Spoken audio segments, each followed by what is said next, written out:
nome é Tiago, e o que vou contar aconteceu comigo em 2018, quando fui visitar meu avô no interior do Pará.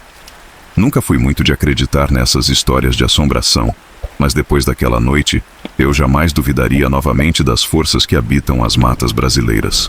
Meu avô morava em uma pequena comunidade ribeirinha, cercada por uma floresta densa e inexplorada.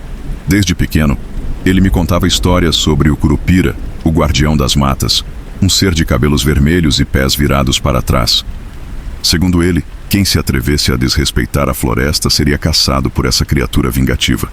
Eu sempre ria dessas coisas, achava que eram apenas lendas para assustar criança, mas naquela noite, aprendi da pior forma que algumas lendas são mais reais do que gostaríamos de acreditar. Era uma sexta-feira, noite sem lua. A mata ao redor da casa do meu avô estava mais silenciosa que o normal. Até os grilos pareciam ter desaparecido. Resolvi sair para fumar um cigarro na beira do rio, sozinho. Não levei lanterna. O caminho era conhecido, e eu sempre achei que não tinha nada a temer.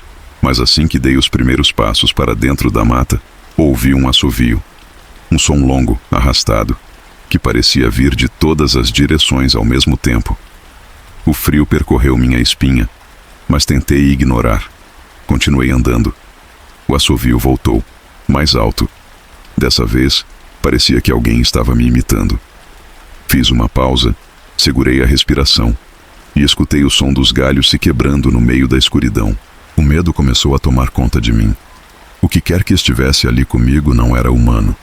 Resolvi voltar, mas quando me virei para seguir de volta à casa, percebi algo terrível. As pegadas no chão estavam viradas para o lado errado, como se alguém tivesse passado ali com os pés voltados para trás. Meu coração disparou. Foi então que a mata explodiu em barulhos ensurdecedores. Um barulho de passos, risadas agudas e gritos que não pareciam pertencer a esse mundo. Olhei para os lados, mas tudo que vi foram sombras correndo entre as árvores. E então, no meio da escuridão, 2 olhos vermelhos me encararam. Não pensei 2 vezes. Saí correndo pelo caminho, tropecei, ralei os braços, mas continuei. Eu podia ouvir o assovio cada vez mais próximo. Podia sentir um cheiro horrível me envolvendo. Quando finalmente avistei a casa, algo agarrou meu tornozelo. Caí no chão. Senti unhas afiadas cravando minha pele, e quando olhei para trás, vi aquele ser. Pequeno, de pele escura e cabelo vermelho como fogo. Seu sorriso era largo demais para ser humano, e seus olhos brilhavam na noite. Comecei a gritar, pedindo socorro. Meu avô apareceu na varanda da casa, segurando um punhado de folhas e gritando palavras em tupi. O Curupira soltou um grito agudo e, em um piscar de olhos, desapareceu na mata. Eu nunca mais voltei para aquela floresta. Mas a história não termina aqui. Depois daquela noite, minha vida nunca mais foi a mesma. Voltei para Belém, mas algo veio comigo. Todas as noites, no silêncio do meu apartamento, eu ouvia aquele assovio. Baixo, distante, mas sempre presente. Sentia o cheiro da mata, do Curupira nas minhas roupas, meus lençóis, meu travesseiro. Por mais que lavasse tudo, o cheiro nunca desaparecia por completo. Então, os sonhos começaram. Sonhava que estava de volta à floresta, mas desta vez não conseguia correr. Algo me puxava para dentro da mata, e eu via os olhos vermelhos me observando das sombras. O Curupira não havia me esquecido. Comecei a pesquisar mais sobre a lenda. Encontrei histórias semelhantes à minha. Pessoas que haviam se aventurado na floresta e nunca mais foram as mesmas. Algumas desapareceram sem deixar rastros, outras enlouqueceram. Vi relatos de pessoas que afirmavam ter sido marcadas pela criatura, marcas que nunca sumiam, cicatrizes que ardiam sempre que a noite caía. Uma noite, resolvi gravar os assovios que ouvia no apartamento. Usei meu celular e quando reproduzi o áudio, senti um medo inexplicável. Havia uma voz sussurrando meu nome entre os assovios. O medo se transformou em paranoia. Tapei as janelas, coloquei sal nas portas, rezei todas as noites, mas nada adiantava. O assovio continuava. E então, numa noite chuvosa, algo aconteceu. Acordei com um barulho dentro do meu apartamento. Um estalo, como galhos quebrando. O cheiro de carne podre encheu o quarto. Minha respiração ficou pesada e meu corpo inteiro gelou. Levantei devagar e fui até a sala. A porta da varanda estava aberta, escancarada. O vento frio entrava, fazendo as cortinas balançarem. Foi quando vi pegadas, molhadas, sujas de lama, marcadas no chão do meu apartamento. E estavam viradas para o lado errado. Meus olhos subiram, e ali, parado no canto da sala, estava ele. O Curupira sorriu para mim, os olhos vermelhos brilhando na escuridão. Então, ele assoviou. Meu corpo congelou, e minha visão começou a escurecer. Meu coração batia acelerado, e um pavor indescritível tomou conta de mim. Senti uma força me puxando para a frente. Meus pés saíram do chão por um instante. Tentei gritar, mas minha voz não saía. E então tudo ficou preto. Quando acordei, estava deitado na mata. O sol nascia entre as árvores e o silêncio era absoluto. Meu corpo estava coberto de arranhões e minha roupa encharcada de suor e lama. Eu estava de volta à floresta. E no chão, ao meu redor, havia pegadas viradas para o lado errado. O assovio soou ao longe e eu soube que jamais conseguiria escapar.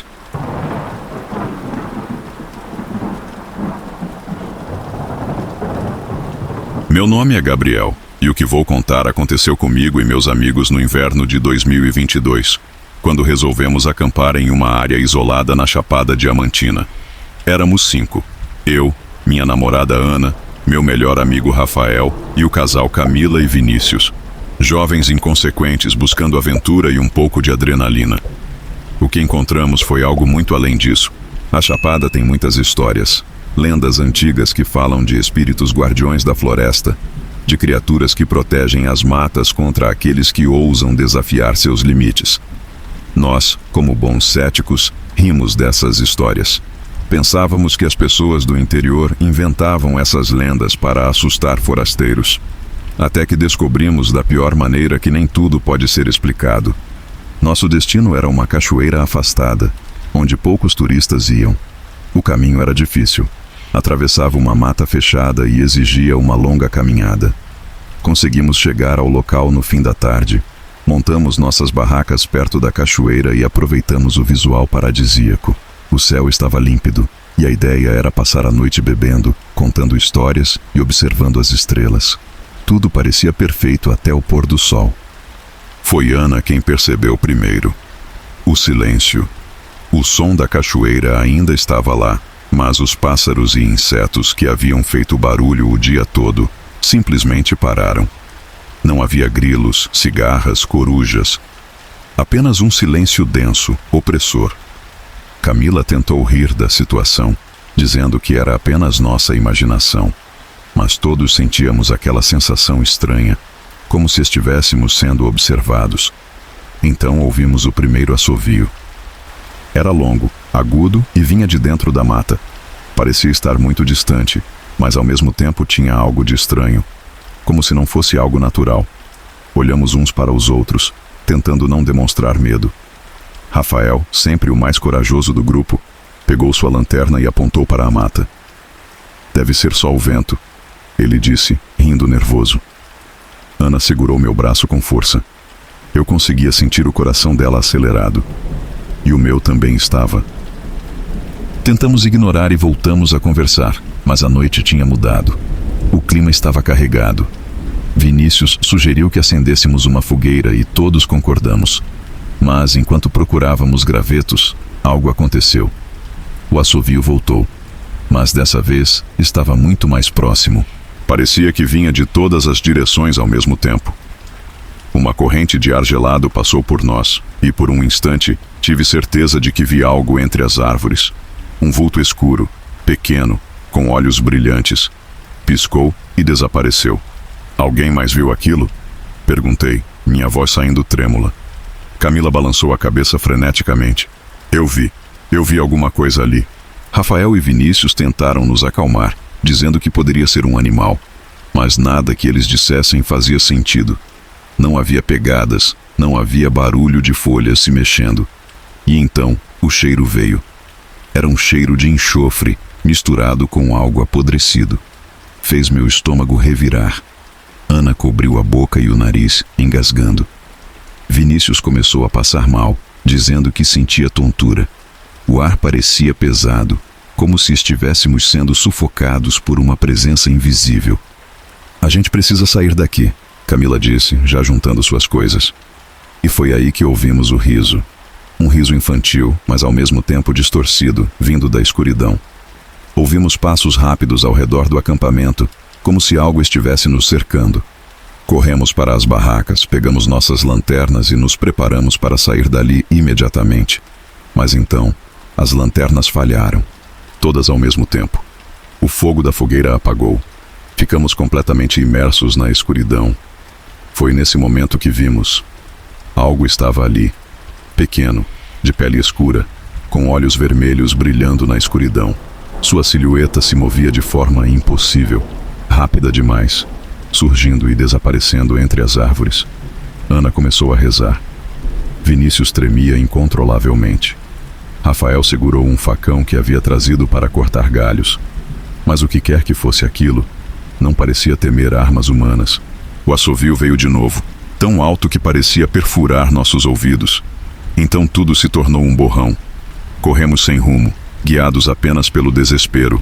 A mata parecia se fechar ao nosso redor.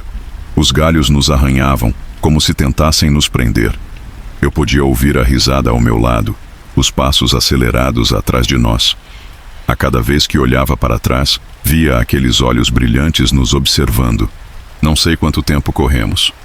Tudo que lembro foi de repente, emergirmos na estrada de terra onde havíamos deixado o carro.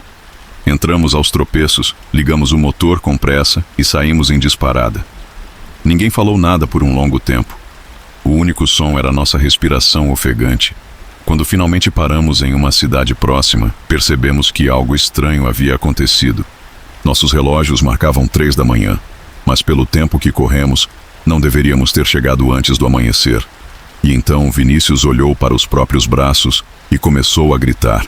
Havia marcas, arranhões profundos, queimaduras pequenas, como se algo tivesse tentado segurá-lo. Todos nós tínhamos essas marcas em diferentes partes do corpo. No dia seguinte voltamos para Salvador. Nunca mais falamos sobre aquela noite. Mas às vezes, no silêncio, ainda ouço aquele assovio.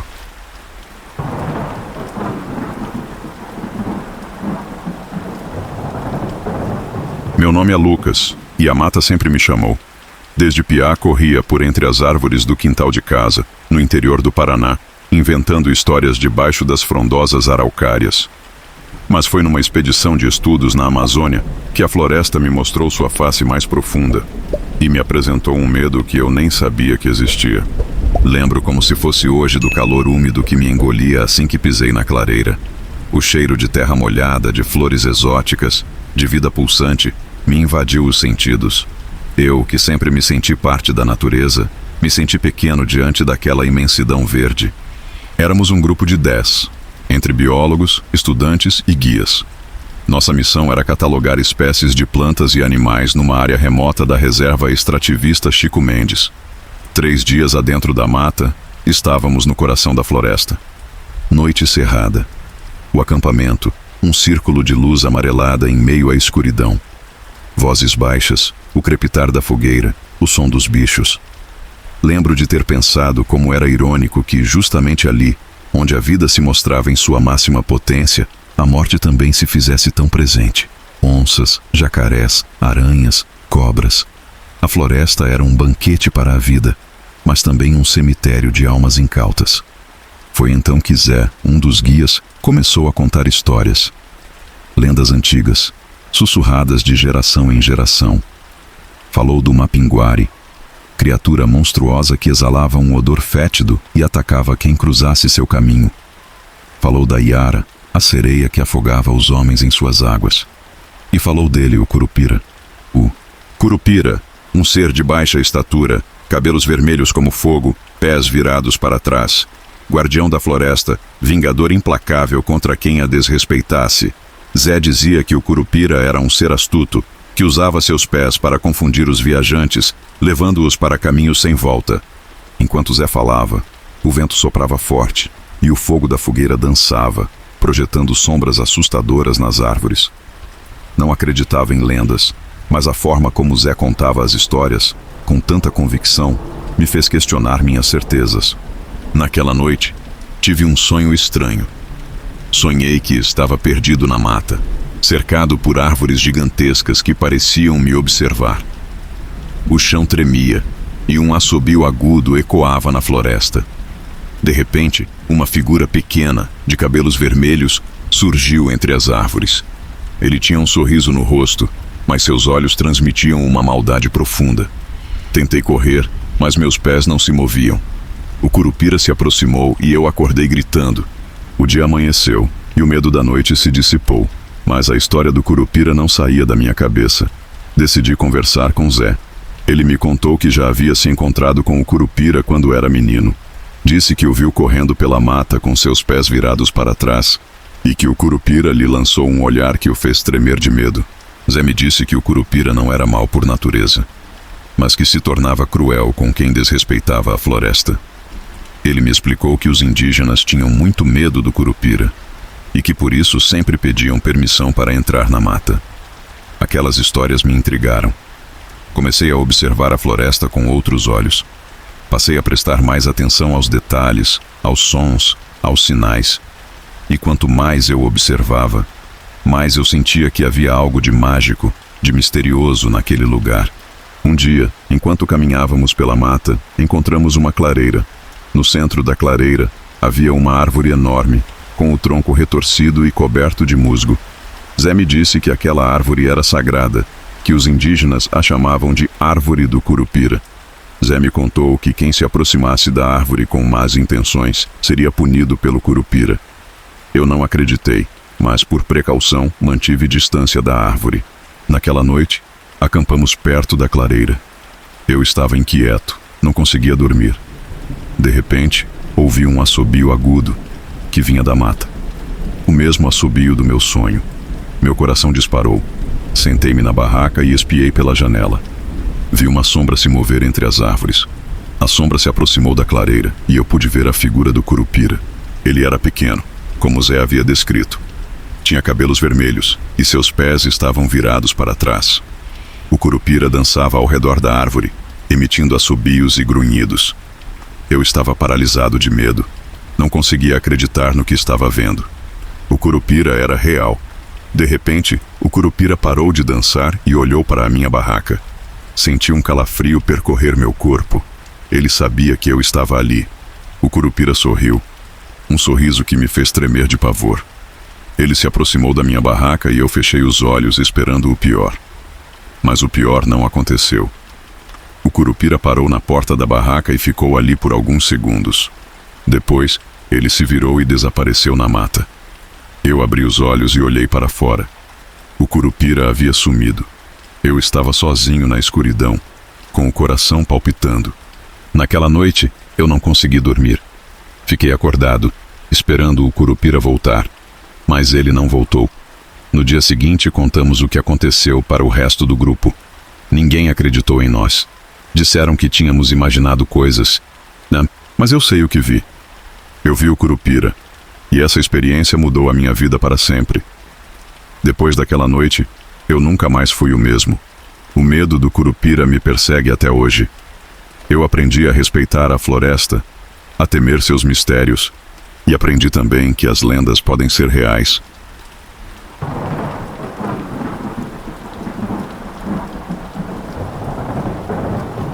Meu nome é Diego, e o que vou relatar aconteceu há 2 anos, quando fui visitar minha tia em uma pequena cidade do interior de Minas Gerais. O lugar era cercado por uma floresta densa, praticamente intocada, cheia de lendas e mistérios. Eu nunca fui do tipo que acredita em histórias assombrosas, mas depois daquela noite, não posso mais negar que o inexplicável existe. Tudo começou quando meu primo Lucas sugeriu uma trilha até um velho mirante no topo de uma colina. Ele e alguns amigos sempre faziam aquele caminho, mas ninguém nunca ficava até depois do anoitecer. Acreditava-se que, ao cair da noite, a floresta pertencia a outra entidade, algo antigo, algo vingativo. Eu ri dessas superstições, convencido de que eram apenas histórias para assustar forasteiros. Sem dar ouvidos, aceitei o convite e seguimos para a trilha logo após o almoço. O dia estava quente, o sol iluminava cada detalhe da mata, e a caminhada foi tranquila. A paisagem no topo era deslumbrante, e ficamos horas conversando e tirando fotos. O problema começou quando resolvemos voltar. O sol já estava descendo e a floresta, antes acolhedora, assumiu um tom sinistro. As sombras cresciam e os sons da mata pareciam diferentes, distorcidos. Um vento frio percorreu nossa pele e então ouvimos o primeiro assovio. Era longo, cortante e vinha de todas as direções ao mesmo tempo. O grupo parou. Lucas olhou para mim e pela primeira vez vi um medo real em seu rosto. "Vamos sair daqui agora", ele disse sem discutir. Apressamos o passo, mas a mata parecia diferente. O caminho, antes tão claro, agora parecia nos engolir. Os galhos roçavam nossos braços, e cada vez que tentávamos seguir em frente, acabávamos voltando ao mesmo ponto. Foi então que Vinícius, um dos amigos de Lucas, apontou para o chão. "Isso não faz sentido." As pegadas na terra estavam erradas. As nossas próprias marcas apontavam na direção contrária, como se estivéssemos andando para trás sem perceber. Foi nesse momento que ouvi uma risada. Era infantil, mas havia algo de errado, algo demoníaco. A floresta explodiu em movimento. Pequenas sombras corriam entre as árvores, rápidas demais para serem humanas. Vinícius começou a tremer. Ele murmurava palavras desconexas, segurando a cabeça, como se algo estivesse o atacando por dentro. "Não olhem para ele!" Lucas gritou, pegando minha mão e me puxando. Mas eu olhei e vi uma figura pequena, de cabelos vermelhos como fogo e pele escura como carvão, nos observava de cima de um galho. Seus pés estavam virados para trás, e seu sorriso era grande demais para um rosto humano. Seus olhos brilhavam, e cada vez que ele assoviava, era como se a floresta se retorcesse ao seu comando. O Curupira. Meus músculos travaram. Era como se algo me impedisse de fugir. Lucas gritava meu nome, mas tudo que eu conseguia fazer era olhar para aquela criatura maldita. Então ele desceu da árvore. Não como uma criança desceria, mas como algo que nunca deveria ter existido. Movia-se de maneira errática, impossível, e a cada passo o mundo parecia girar ao seu redor. A última coisa que lembro antes de desmaiar foi o som de galhos quebrando e risadas ecoando na noite. Acordei ao amanhecer com Lucas me sacudindo. Vinícius não estava lá. Procuramos por ele durante horas, mas era como se a floresta o tivesse engolido. Nenhum sinal de pegadas, nenhuma pista. Apenas o silêncio. Chamamos os moradores, organizamos uma busca, mas nada foi encontrado. Vinícius desapareceu naquela noite e nunca mais foi visto. Voltamos para a cidade devastados, mas antes de ir embora, um velho morador me puxou pelo braço e sussurrou. Ele viu o que não devia e foi levado. Ainda hoje sinto falta de um amigo que nunca foi encontrado. E só acredito porque eu vi a criatura que só ouvia em lendas contadas na escola. Mas espero nunca mais passar por isso novamente.